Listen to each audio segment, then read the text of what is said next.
Bueno, bienvenidos a esta entrega apocalíptica. Estamos estudiando versículo a versículo en el capítulo 1 y voy a leer el versículo que corresponde en el día de hoy. Versículo 9 dice, yo Juan, vuestro hermano y copartícipe vuestro en la tribulación, en el reino y en la paciencia de Jesucristo, estaba en la isla llamada Pasmos por causa de la palabra de Dios y el testimonio de Jesucristo. Hemos mencionado en otros momentos que Juan no acostumbra a presentarse con nombre propio en el Evangelio, en las cartas, pero aquí está diciendo yo Juan. Y en el versículo 4 también dijo Juan vuestro, Juan, yo Juan. Entonces, ¿por qué hemos dicho que la razón es porque él quiere estar seguro que las personas que lo conocen sepan que esto es de él, es un libro de él, un mensaje que él recibió fue algo espectacular, algo extraordinario, fuera de lo común, porque los escritos de Juan son muy diferentes al Evangelio, perdón, al Apocalipsis, es totalmente diferente y él quería tener seguridad de que los hermanos, que las iglesias entendieran que ese sí era el apóstol Juan. Dice aquí, yo Juan vuestro hermano y copartícipe vuestro. Es curioso que se presenta como vuestro hermano y compañero. Estamos hablando de Juan el apóstol, un apóstol bíblico, un apóstol real, llamado por el Señor Jesucristo, y él está mirando a la iglesia como sus iguales. Tremendo, ¿cierto? En cambio, hoy en día tenemos hermanos que que se hacen llamar apóstoles, se presentan como apóstoles, pero aquí en ningún momento vemos a Juan mostrando sus credenciales de apóstol. Al contrario, él mismo dijo, creo que es en Primera de Juan 3:1, mirad cuál amor nos ha dado el Padre para que seamos llamados hijos de Dios. Juan considera que el mayor título, el mayor nombre que puede tener un ser humano es ser llamado hijo de Dios. Y ese es el privilegio. Eso de títulos de pastor, de líder, de diácono, de director de alabanza, de teólogo, de todas esas cosas, esos son cosas secundarias, cosas humanas. Pero de parte de Dios, el título mayor es ser llamado hijo de Dios. Por eso Él se presenta de esa manera. Yo, Juan, vuestro hermano y copartícipe, compañero. ¿Compañero de qué? ¿De qué son compañeros? Bueno, ahí dice, en la tribulación, en el reino y en la paciencia de Jesucristo. Tres cosas muy puntuales. Hay algo aquí curioso que en el griego estos tres sustantivos no tienen sino un solo artículo. O sea, un solo artículo para los tres. Eso no es muy común, pero es una forma de enfatizar que están relacionados. Cuando cada sustantivo o adjetivo tiene su artículo, es algo muy específico, diferente el uno del otro, pero aquí están relacionando estos tres elementos: la tribulación, el reino y la paciencia de Jesucristo. Quiere decir que son parte de, son una misma cosa. Ahora, esto nos muestra que Juan dice, yo también soy víctima. Bueno, víctima no, pero tengo ese privilegio de participar de lo mismo que ustedes están sufriendo. Recordemos que la iglesia estaba perseguida por el imperio, por los judíos, por los impíos, era una persecución tremenda y que muchos habían muerto. Inclusive el mismo Juan estaba ¿dónde? Ahí dice, en la isla llamada Patmos, por causa de no por causa de mala conducta ciudadana con el Imperio Romano, es porque causa el testimonio de Jesucristo, es por la fe. Entonces estamos en un contexto de persecución, en un contexto de tribulación, y él está diciendo, yo soy copartícipe de estas cosas. Eso les está diciendo a la iglesia que no solo la iglesia son espectadores del reino de Dios, no son súbditos del reino de Dios, sino que son que partícipes. Eso quiere decir que no solo los apóstoles sufren, la iglesia de hecho estaba sufriendo en ese momento. Y más que la iglesia, ¿quién más que la iglesia podía entender a Juan? Porque habían persecución, porque habían muertos, porque habían sido lanzados a los leones, quemados a fuego, tenían muchas familias huérfanos, viudas, en fin, estamos en un momento difícil y Juan le dice, mire, yo también soy partícipe de eso, yo soy parte de esto. Entonces quiere decir que el cristianismo, que la iglesia del Señor es partícipe del reino, del sufrimiento, de la tribulación. Aquí tenemos la fórmula para participar del reino de Dios. Es la perseverancia fiel a través de la tribulación, mantenerse firme en medio de la cual Cristo reina, porque es que estamos hablando del reino de Cristo. Por eso dice que la paciencia de Jesucristo. ¿Cómo ejerció Cristo su reinado aquí en la tierra? En medio de persecución, en medio de oposición, pero siempre sirviendo, siempre cumpliendo la voluntad de Dios. Aún en la cruz del Calvario, orando por sus enemigos. Padre, perdónalos porque no saben lo que hacen. Él fue fiel hasta la muerte, aunque fue sufrimiento, que fue perseguido, pero él fue fiel hasta la muerte. Y ese mismo llamado está haciendo a los seguidores de Cristo. Una pregunta, ¿por qué será que la iglesia hoy en día no sufre tanto? No es tan perseguida. Es probable que no estamos haciendo lo que el Señor nos mandó a hacer. No estamos siendo fieles testigos. No solo aquí en este capítulo vamos a mirar que cuando le escribe las cartas le dice, sé fiel hasta la muerte y yo te daré la corona de vida. Sé fiel hasta la muerte, permanezcan. Y cuando habla de testificar del testimonio de Jesucristo, es una forma legal ante un tribunal. En otras palabras, cuando Jesús dijo que los iban a llevar a tribunales y que iban a sufrir por causa de su nombre, pero manténganse fieles, o sea, no nieguen al Señor. Y muchos cristianos murieron y prefirieron ser lanzados a los leones, quemados, vivos, pero no negar el nombre del Señor. A ese es el llamado que está haciendo Apocalipsis. Y les está diciendo que debemos permanecer en eso, ser fiel hasta la muerte y yo te daré la corona de la vida. Después, cuando estemos mirando las cartas, vamos a notar que ese es un llamado. Jesús les había advertido a los discípulos. Él dijo en Juan 16:33, estas cosas os he hablado para que en mí tengáis paz. En el mundo tendréis, ¿qué? Aflicción, dice ahí. Aflicción, pero hoy en día estamos diciéndole a la gente, ustedes van a tener bendición, pero el Señor dice, van a tener aflicción, tribulación, los van a perseguir, van a andar como ovejas en medio de lobos. Por eso estamos hablando de algo diferente. Creo que al comparar el cristianismo del que nos habla la Biblia, nos damos cuenta que estamos bastante alejados de eso. Que Dios nos ayude porque estamos predicando otro evangelio. Por eso tenemos otra iglesia. Dice que en el mundo tendréis aflicción, pero confiad, yo he vencido al mundo, yo he vencido al mundo. Pablo también le dijo a los discípulos, Hechos 14:22, dice, confirmando los ánimos de los discípulos, exhortándoles a que permaneciesen en la fe, permanecer en la fe, y diciéndoles, es necesario que a través de muchas tribulaciones entremos en el reino de Dios. Mire que este es el mensaje no solo de Juan, sino también de Pablo el mensaje de Jesús. La pregunta es, ¿por qué? ¿Por qué hoy en día no hay esa persecución? Pues parece ser que el mundo nos ve como tan iguales, que no hay diferencia, entonces no somos el problema.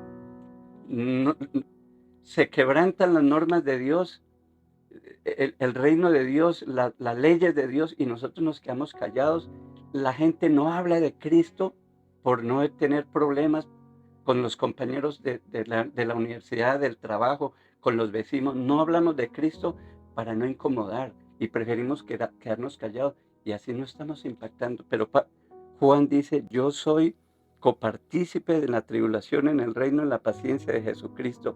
Y estaba en la isla llamada Patmos por causa de la palabra de Dios y el testimonio de Jesucristo. Creo que tenemos que evaluar nuestro cristianismo a la luz del cristianismo bíblico. El versículo que sigue dice, yo estaba en el Espíritu en el día del Señor y oí tras de mí una gran voz como de trompeta que decía, yo soy el Alfa y la Omega, el primero y el último. Escribe en un libro lo que ves y envíalo a las 7 iglesias que están en Asia, a Éfeso, Esmirna, Pérgamo, Tiatira, Sardis, Filadelfia y la Odisea. Es interesante que ahí hace una alusión a la forma como recibían las visiones los profetas, los personajes que escribieron de parte del Señor. Dice, mire lo que dice Ezequiel, por ejemplo. Ezequiel 2:2. Luego que me habló, entró en el Espíritu, en mayúscula. Se refiere al Espíritu de Dios. Entró el Espíritu en mí y me afirmó sobre mis pies y oí al que me hablaba. Está diciendo Ezequiel. Entonces, la referencia a el Espíritu es una relación que hay el Espíritu Santo con Cristo y con el mensaje apocalíptico, el mensaje profético que le está transmitiendo. Es curioso que Pablo estaba en un éxtasis cuando el Señor le habló cuando él se encontraba en la azotea donde Pedro el curtidor. Recuerden que Dios le dijo que tenía que ir a hablarle a Cornelio. Él decía, Señor, pero esa gente es inmunda, ellos son gentiles. Y dice que él se subió a la azotea para orar mientras que estaba el almuerzo y le sobrevino un éxtasis, ¿sí? Y allí vio un gran lienzo que descendía del cielo y le dijo, Pedro, mata y come. Y él dijo, no, Señor, yo no puedo comer de todo porque yo soy judío, yo nunca he comido cosa inmunda. Y Dios le dice que lo que ha limpiado Dios no lo llame como un inmundo. Una manera de decirle que fuera donde los gentiles a predicarles el evangelio. Y mire Pablo, ese era Pedro, pero mire Pablo en Hechos 22, 17 y 18 dice, y me aconteció que vuelto a Jerusalén, que orando en el templo me sobrevino un éxtasis. Y le vi que me decía, date prisa y sal prontamente de Jerusalén, porque no recibirán tu testimonio acerca de mí.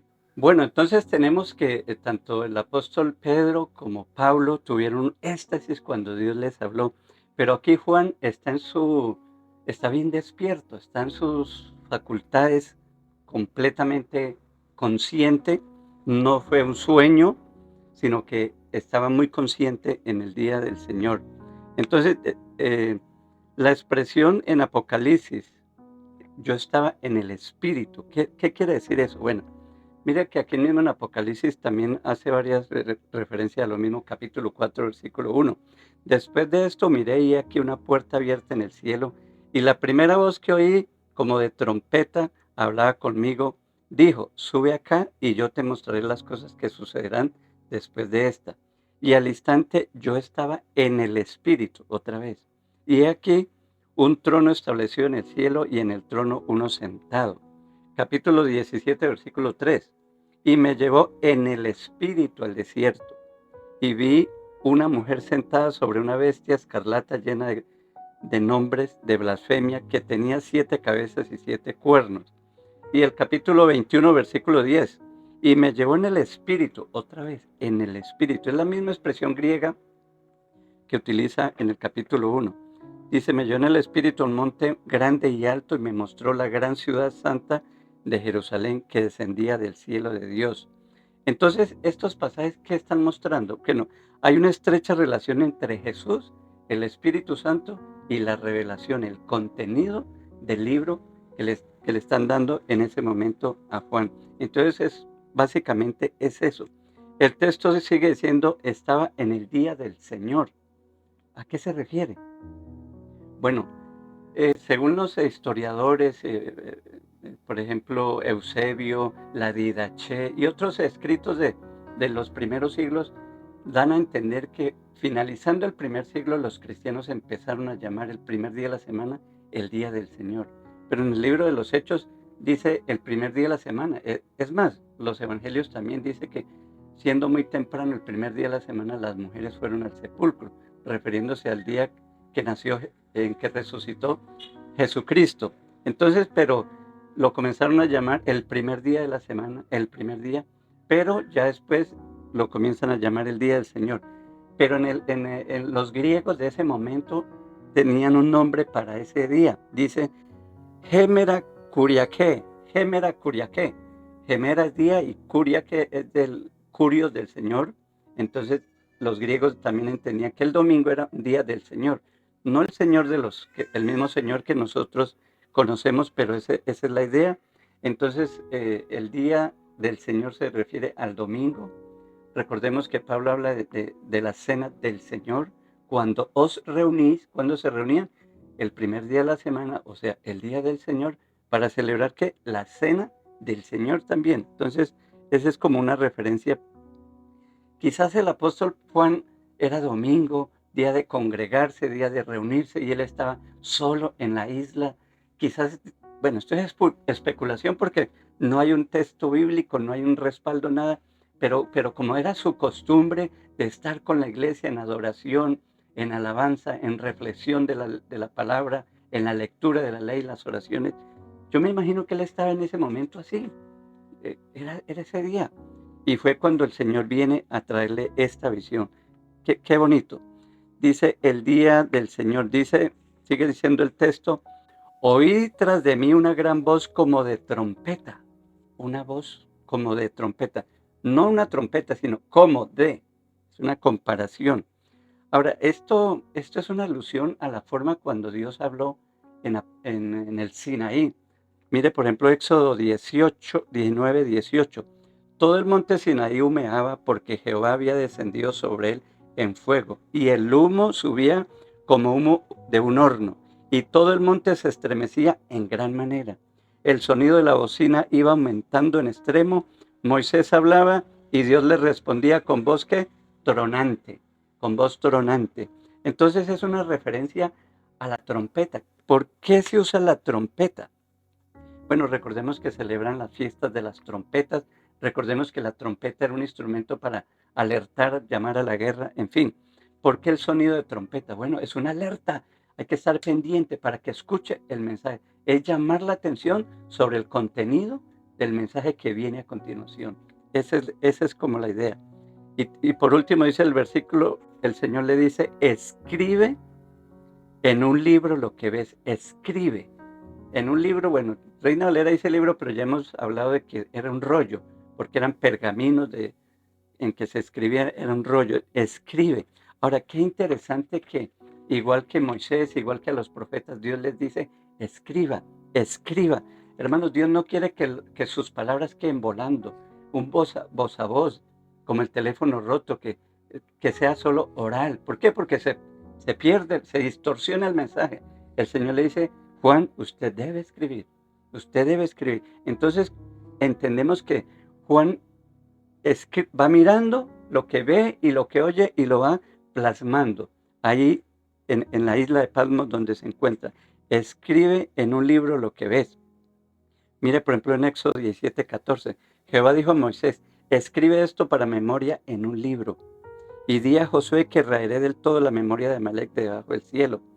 Entonces tenía que escribir todo y asegurarse de que llegara a las 7 iglesias, a las 7 iglesias. Qué interesante saber que Dios puso su palabra por escrito, que Dios puso su palabra en forma escrita. Y eso es algo hermoso porque, mire, por ejemplo, Pablo le dice a Timoteo, toda la escritura es inspirada por Dios y es útil para enseñar, para redarguir, para corregir, para instruir en justicia, a fin de que el hombre de Dios sea perfecto, enteramente preparado para toda buena obra. El hecho de que tengamos la palabra escrita, eso es una gran bendición porque el mensaje lo tenemos a disposición todos. Jesús dijo, escrito está, no solo de pan vivirá el hombre, escrito está.